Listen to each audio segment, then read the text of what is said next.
Hello students, स्वागत है एक बार आपका फिर से मिस्ट्री के यूट्यूब के स्टडी मंत्र चैनल पर।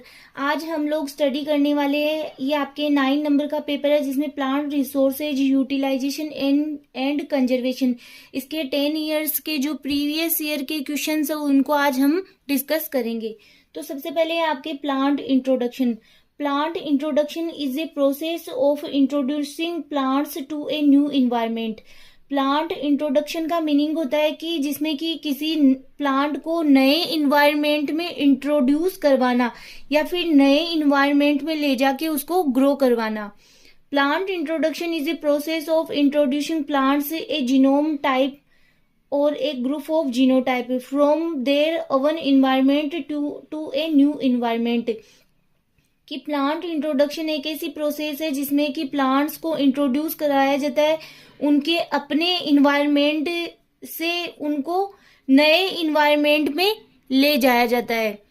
फिर आपकी है प्लांट इंट्रोडक्शन प्रोसेस है क्रो प्लांट है, जिसमें कि मतलब ये कोई प्लांट है जो कि क्रो प्लांट है, उसका खुद का जीनोटाइप है और उसको नए इन्वायरमेंट में ले जाया गया। ठीक है, तो फॉर हाई यील्डिंग के लिए अगर उसके करेक्टर में चेंज किया गया है कि उसके जीन को में हेरा फेरी की गई है, फिर उसको हाई यील्डिंग के लिए किसी अदर इन्वायरमेंट में उसको ले जाया गया है, तो ये अलग अलग टाइप के होते हैं। जैसे कि प्राइमरी इंट्रोडक्शन होता है और सेकेंडरी इंट्रोडक्शन आता है। तो अगर इसके जीनोटाइप में चेंज किया गया है तो ये सेकेंडरी इंट्रोडक्शन के अंतर्गत आता है।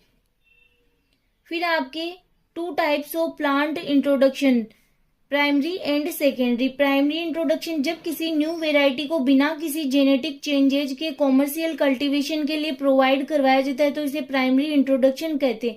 जैसे कि आपके dwarf wheat varieties like Mexico Sonora 64 और लर्मा राजो, तो इसे कहा जाता है प्राइमरी इंट्रोडक्शन। की जब कोई प्लांट वेराइटी या फिर कोई क्रॉप वेराइटी तो उसमें किसी भी प्रकार का जेनेटिक चेंज नहीं किया जाता है और उसे डायरेक्ट ही किसी नए इन्वायरमेंट में इंट्रोड्यूस करवाया जाता है, तो इसे क्या कहा जाता है कि प्राइमरी इंट्रोडक्शन। फिर आपके सेकेंडरी इंट्रोडक्शन, लोकल वेराइटीज का सिलेक्शन और हाइब्रिडाइजेशन के माध्यम से न्यू वेराइटीज का प्रोडक्शन करना एंड हाई यील्डिंग का प्रोडक्शन करना। कि लोकल वेराइटीज है उनका सिलेक्शन करना और उनके अंतर्गत कुछ न्यू वेराइटीज वाले जीन इंट्रोड्यूस करवाकर फिर उनको नए इन्वायरमेंट में इंट्रोड्यूस करवाना, जिससे कि वो एक प्रकार के कौन सी क्रो प्लांट होती है, हाइब्रिड प्लांट होते हैं। तो इसे ही कहा जाता है सेकेंडरी इंट्रोडक्शन। सेकेंडरी इंट्रोडक्शन को इनडायरेक्ट इंट्रोडक्शन के रूप में भी जाना जाता है। अब आपको कई बार ऐसे पूछ लिया जाता है direct introduction and indirect introduction में क्या डिफरेंस है, तो प्राइमरी इंट्रोडक्शन को कहा जाता है direct introduction and secondary introduction को कहा जाता है indirect introduction. Improved varieties with some new characters introduced called secondary introduction. For example है कल्याण सोना, आफ्टर सिलेक्शन के बाद में ओरिजिनल जीनोटाइप को किसमें चेंज कर दिया जाता है, डिजायरेबल जीन ट्रांसफर करके न्यू वेराइटीज प्राप्त की जाती है, जिसे कहा जाता है सेकेंडरी इंट्रोडक्शन। फिर आपके सस्टेनेबल डेवलपमेंट।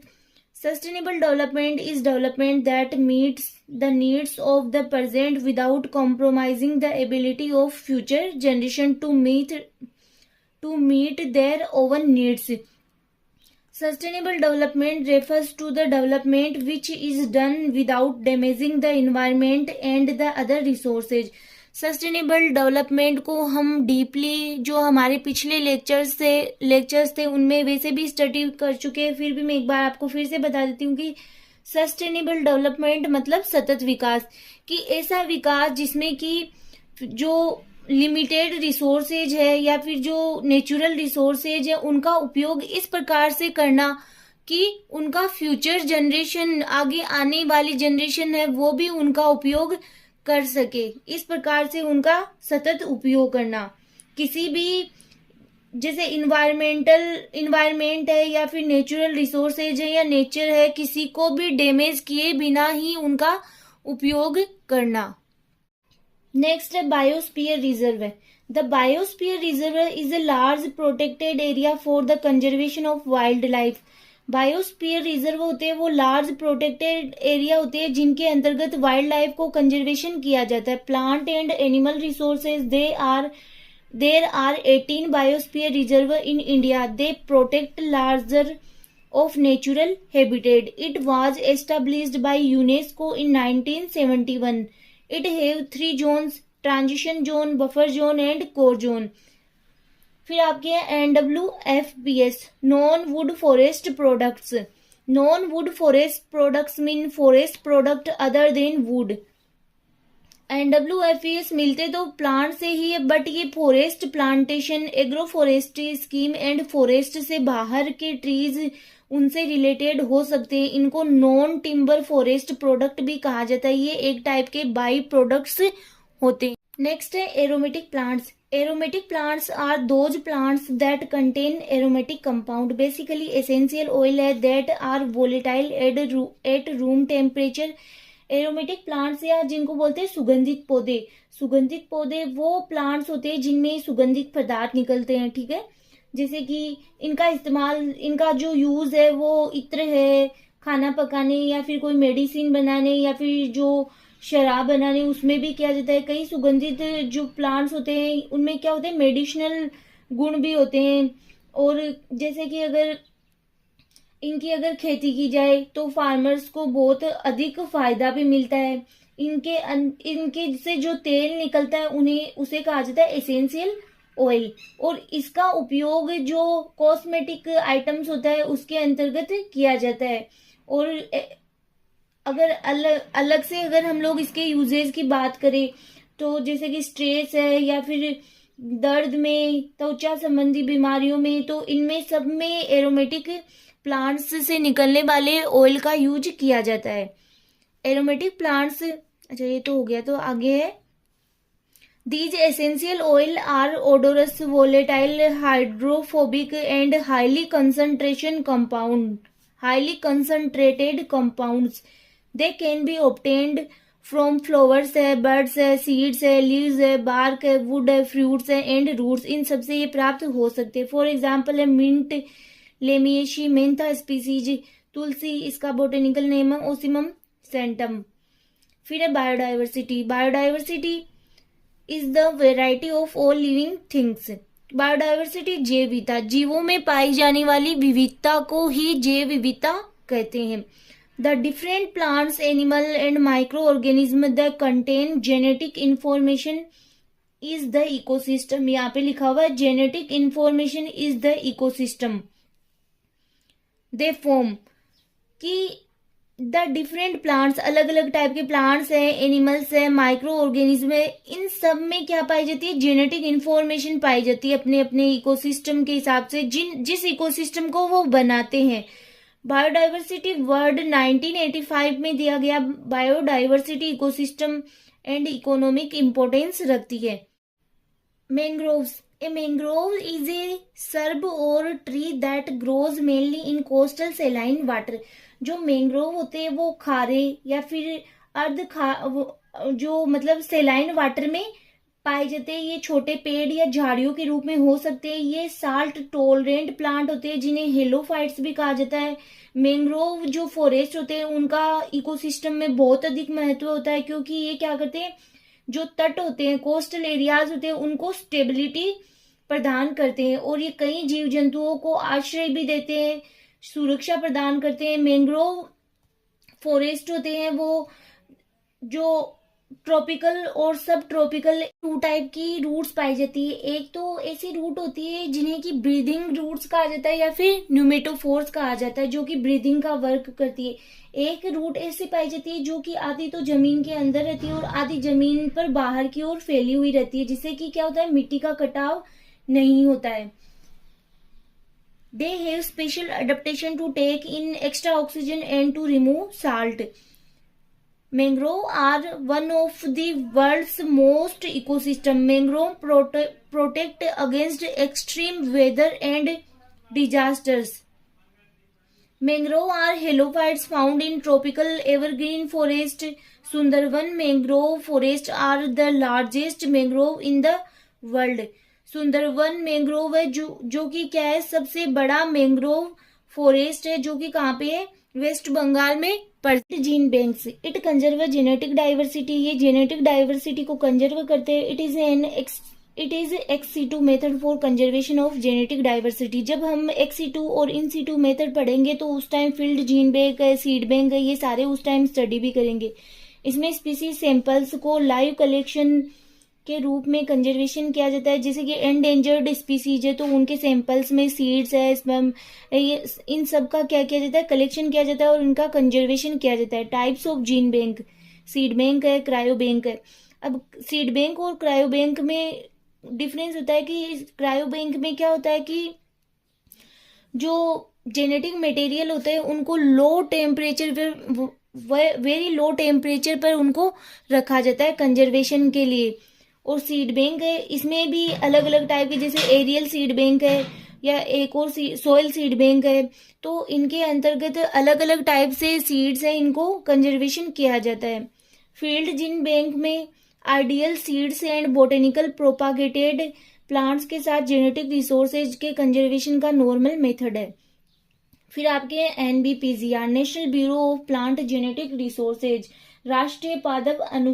राष्ट्रीय पादप आनुवांशिक संसाधन ब्यूरो। इसमें क्या होता है कि इसकी स्थापना है वो अगस्त 1976 में न्यू दिल्ली में की गई थी। ठीक है, इसका मेनली पर्पस है कि जो पादप आनुवांशिक संसाधन है उनका किसी भी संकट से क्या करना है, उसको किसी भी संकट को आने नहीं देना या फिर उन संकटों को दूर करना है। इसमें क्या किया जाता है कि जैसे कोई भी स्वदेशी और विदेशी पादप है उनके आनुवांशिक संसाधनों का क्या किया जाता है, अन्वेषण किया जाता है और उनका कलेक्शन किया जाता है। ये मेनली इनका वर्क है। इसके पास 10 रीजनल स्टेशन भी है। तो आगे देखते हैं क्या लिखा हुआ है। National bureau of plant genetic Resources its headquarter of at New Delhi.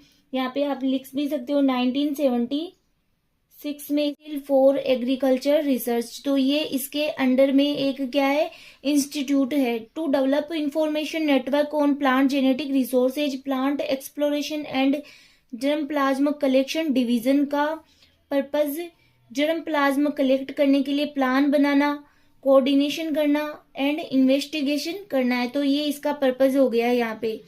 फिर आपके बायोडाइवर्सिटी, अब बायोडाइवर्सिटी अभी हमने पढ़ लिया, फिर वापस से हम देख सकते हैं, ये थोड़ा डिस्क्राइब रूप से दे रखा है। Biodiversity is the variety of all living organism, the different plants है, एनिमल्स है and micro organism, the genetic information the contain and the ecosystem they form.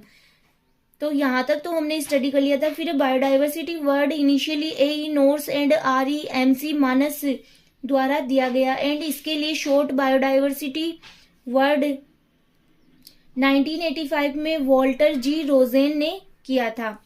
फिर है UNEP गिव बायोडाइवर्सिटी डेफिनेशन, किसी एरिया में नेट जीन स्पीसीज और ecosystem उस area की biodiversity होती है। अर्थात biodiversity is refers to the number of organism found in a particular area is called biodiversity, कि किसी भी एरिया में पाए जाने वाले ऑर्गेनिज्म उस पर्टिकुलर एरिया के लिए उसकी क्या होते हैं, बायोडाइवर्सिटी के अंतर्गत आते हैं। सेकेंडरी डाइवर्सिटी सेंटर, वेविलोव ने डाइवर्सिटी के सेंटर्स को डिस्क्राइब किया और बताया कि क्रॉप डाइवर्सिटी के 3 सेंटर्स होते हैं, primary centres of diversity, secondary centres of diversity, micro centre of diversity. But हमें पढ़ना किसके बारे में, सेकेंडरी डाइवर्सिटी सेंटर के बारे में। डाइवर्सिटी के सेकेंडरी सेंटर के बारे में वेविलोव ने बताया। वेविलोव ने अगर हम लोग प्राइमरी और सेकेंडरी सेंटर के में डिफरेंस की बात करें तो प्राइमरी डाइवर्सिटी के सेंटर वो होते हैं जो कि जहां पर लार्ज जेनेटिक डाइवर्सिटी पाई जाती है क्रॉप प्लांट्स की, और वो क्रॉप प्लांट्स उनके लिए क्या वहां का ओरिजिनल होम होता है कि उनको उनके ही एरिया में ग्रो करवाया जाता है। और सेकेंडरी डाइवर्सिटी सेंटर क्या होते हैं जहां पर जो डाइवर्सिटी होती है वो कम पाई जाती है। प्राइमरी सेंटर की कंपैरिजन में जेनेटिक डाइवर्सिटी है वो कम देखने को मिलती है और इसमें क्या होते हैं, हाई नंबर में रिकॉम्बिनेंट जीन होते हैं। आगे है आपके डाइवर्सिटी के सेकेंडरी सेंटर के बारे में बेबी लोगों ने बताया कि क्रॉप के वैल्यूएबल फॉर्म्स अपने ओरिजिन के प्राइमरी सेंटर से दूर होते हैं। इन्हें बेबी लोगों के डाइवर्सिटी के सेकेंडरी सेंटर कहा जाता है। ये प्राय खेती करने वाले रीजन्स होते हैं। इनमें निम्न विशेषताएं होती है। सेकेंडरी सेंटर में प्राइमरी सेंटर के कंपैरिजन में जेनेटिक डाइवर्सिटी कम देखने को मिलती है। इनमें हाई नंबर में रिकॉम्बिनेंट जीन होते हैं। हाई क्रॉसिंग ओवर पाया जाता है। They have Dzire gene characters. इनमें डिजायर जीन करेक्टर पाए जाते हैं या डाले जाते हैं या फिर इंट्रोड्यूस करवाए जाते हैं। फोडर क्रॉप्स, चारा फसलें। फोडर क्रॉप्स मेनली एनिमल्स के लिए कल्टीवेटेड की जाती है। They include natural grass land and grazing areas. Fodder crops stable and unstable crop के रूप में कल्टीवेटेड की जाती है। इनकी farming and cutting other crops के सिमिलर ही की जाती है। इनमें raw fiber and protein minerals highly पाए जाते हैं जो एनिमल्स के लिए यूजफुल होते हैं। फॉर एग्जाम्पल बार्ले है, एल्फाल्फा है, रेपसीड है, ईटीसी। फिर आपके coral reef. Coral reefs are large under water structure. Coral reefs एक प्रकार के ऐसे ऑर्गेनिज्म होते हैं जो कि ना तो समुद्र की गहराई में पाई जाती है, ना कि बहुत मतलब गहराई में भी नहीं पाए जा सकते, ये ना ही ऊपर पाए जाते हैं। ये मीडियम स्तर पर पाए जाते हैं। ये क्या करते हैं कि ये जूजेलथेला जो एल्गी होती है उसके साथ सिम्बायोटिक एसोसिएशन के रूप में पाए जाते हैं, सहजीवी संबंध के रूप में पाए जाते हैं, जिनसे कि ये दोनों एक दूसरे को क्या करते हैं, कुछ ना कुछ प्रोवाइड करवाते रहते हैं। मतलब इन दोनों को ही बेनिफिट होता है। एक इसको खाना प्रोवाइड करवाता है या फिर खाना बनाने के लिए जो रिसोर्सेज है वो प्रोवाइड करवाता है, तो दूसरा इसे हैबिटेट प्रोवाइड करवाता है। Coral reefs are large under water structure जो एक सी ऑर्गेनिज्म जिन्हें कोरल कहा जाता है, ये स्केलेटन से बनी होती है। कोरल स्पीसीज जो वॉल्स का फॉर्मेशन करती है उन्हें होमोटाइपिक और सॉलिड कोरल के रूप में जाना जाता है। Corals are small in size. ये मूव नहीं कर सकते हैं, बस इधर उधर होते रहते हैं। कोरल बहुत डेप्थ वाटर में नहीं पाए जाते हैं, बल्कि ये hot water and ocean water में पाए जाते हैं। कोरल रीफ्स जूजेनथेला एल्गी के साथ सिम्बायोटिक रिलेशन में रहता है। इस सिम्बायोटिक एसोसिएशन के कारण ये दोनों एक दूसरे के साथ एग्जिस्ट करते हैं। आगे ये सब हम लोग इनको डीपली स्टडी भी करेंगे। आपके कोरल रीफ्स है, सेकेंडरी डाइवर्सिटी सेंटर है, प्राइमरी डाइवर्सिटी सेंटर, क्योंकि आपके सिलेबस में दे रखे हैं सारे topic. Cryobank, it conserve genetic diversity. ये जेनेटिक डाइवर्सिटी को कंजर्व करता है। It is a type of ex situ conservation. Cryo bank है, सीड बैंक है या फिर क्रायो प्रिजर्वेशन है। इनमें एक दो लाइन आपके सिमिलर ही रहती है, तो आप इनमें एक दो लाइन तो ऐसे ही लर्न कर पाओगे कि it conserve genetic diversity. It is a type of ex situ conservation method. It conserve living material, जैसे कि जो लिविंग मटेरियल या फिर लिविंग सैंपल्स सच जैसे कि जर्म प्लाज्म है या फिर सीड्स है या फिर गेमेट्स है, तो ये सारी चीजें क्रायोबैंक के अंतर्गत आ जाती है। It conserve living cells, tissues, gametes, sperm, egg and germ plasm preservation on low temperature. The sample is commonly kept at -196 degree centigrade. At such low temperature all the biological activities of the stock. अब cryo preservation और cryo bank में ये सब definition इनकी same ही आती है, तो आप ये ही नोट डाउन कर सकते हो अगर आपके क्रायो प्रिजर्वेशन भी। Benefit of green revolution. अब ग्रीन रिवॉल्यूशन को हम पूरा ये टॉपिक हम लोग पूरा स्टडी कर चुके, तो वहां पे ये सारी चीजें आ गई थी आपके। Increase in production of food grains. Green revolution के रिजल्टिंग में high yielding varieties of seeds का प्रोडक्शन किया गया जो लेस टाइम में मेच्योर हो जाते हैं। वीट एक ऐसी क्रॉप है जिसमें ग्रीन रिवॉल्यूशन के रिजल्ट में हाई यील्ड देने वाली सीड के यूज से फूड ग्रेन में आत्मनिर्भरता आई है। सेकेंड है आपके इंक्रीज इन एग्रीकल्चरल प्रोडक्शन। 1966 तक इंडिया फूड ग्रेन के क्षेत्र में सेकेंड सबसे बड़ा इंपोर्ट करने वाला था, बट 80 के डिकेड के एंड में एंड 90 के डिकेड के शुरुआत में फ्लड, ड्रोथ है एंड मानसून रिलेटेड अदर बाधाओं के बाद भी देश में फूड ग्रेन इंपोर्ट नहीं किया गया और यही ग्रीन रिवॉल्यूशन की सबसे बड़ी सक्सेस थी। बट क्या होता है कि ग्रीन रिवॉल्यूशन की जितनी सक्सेस में मिली है तो इसके कुछ एडवर्स इफेक्ट भी होते हैं, जैसे कि जो फर्टिलिटी ऑफ सोइल है वो डिक्रीज हो जाती है और वाटर लेवल है वो भी डिक्रीज हो रहा है, लैंड को भी नुकसान हो रहा है। तो ये सारी चीजें इसके एडवर्स इफेक्ट में आ जाती है। प्राइमरी डाइवर्सिटी सेंटर, अब यहाँ पे आप देख सकते हो कि ओनली क्वेश्चन, ये क्वेश्चन आपके जो प्रीवियस एग्जाम हो चुकी उनमें आए हुए, तो यहाँ पे क्वेश्चन ना लिख के ओनली फॉर उसका जो मेन हेडिंग है वो ही लिखी हुई है। डाइवर्सिटी के प्राइमरी सेंटर वह सेंटर है जहाँ प्लांट एंड एनिमल्स स्पीसीज की हाई लेवल की डाइवर्सिटी पाई जाती है। यह diversity population and genetic level पर होती है। These are original homes of plants and animals, large number of dominant genes present. तो प्राइमरी डाइवर्सिटी सेंटर के अपोजिट क्या हो जाएंगे, सेकेंडरी डाइवर्सिटी सेंटर हो जाएंगे। Adverse disadvantage of green revolution, it decrease the soil quality used for growing crops, it needs to use of agriculture method that are not sustainable.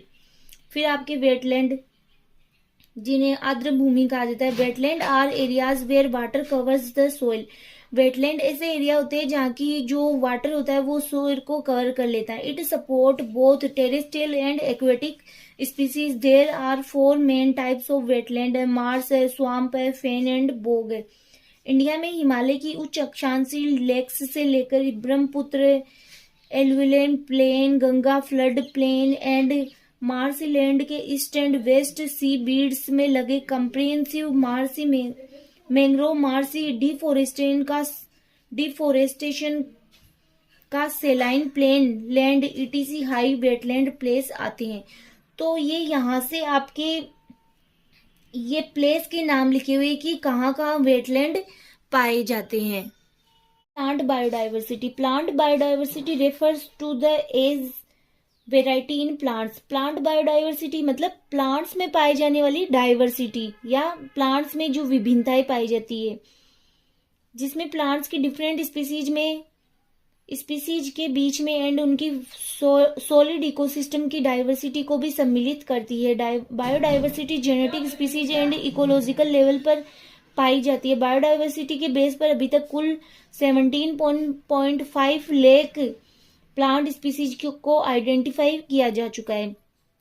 Crop domestication is the process of artificially selecting plants to increase their suitability to human requirements. Crop domestication का meaning होता है कि crops की में क्या करना, कि इनकी वेराइटी में इम्प्रूव करना, इनमें ऐसे जीन ट्रांसफर करना, सेलेक्टिव ब्रीडिंग जिसे कहा जाता है, या फिर जिनको कहा जाता है कि हाइब्रिडाइजेशन के माध्यम से डिजायर्ड जीन ट्रांसफर करके ह्यूमन की आवश्यकता अनुसार क्रॉप्स का प्रोडक्शन करना। इसमें सेलेक्टिव ब्रीडिंग के बाद एक प्राइमरी हाइब्रिडाइजेशन भी इंक्लूड है। यह वह प्रोसेस है जिसके द्वारा डिफरेंट फ्रूट क्रॉप की ओरिजिन एंड डेवलपमेंट संभव हुआ है। Fibre crops are plant fibres are a type of natural fibres as they are obtained naturally and directly different source of plants.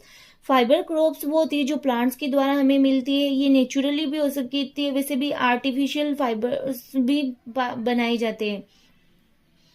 They obtained naturally and directly different source of plants. These fibers crop are very high in their length.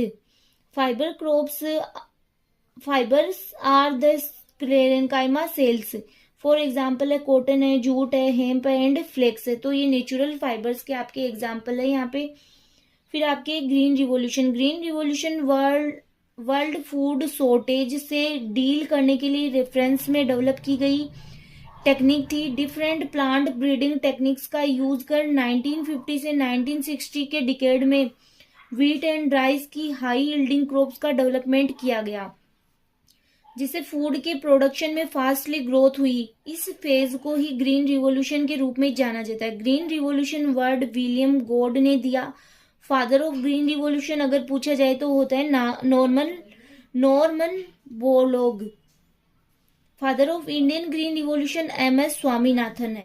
National park are the areas that aim to protect the natural environment. National park ऐसे area होते हैं जिनके द्वारा natural environment को protect किया जाता है और वाइल्ड लाइफ को कंजर्वेशन किया जाता है। A national park that is used for conservation and protect wildlife, no human interaction is allowed. Betterment of wildlife and biodiversity. Restore natural balance. World largest national park is Greenland. 1974 में ये establishment किया था।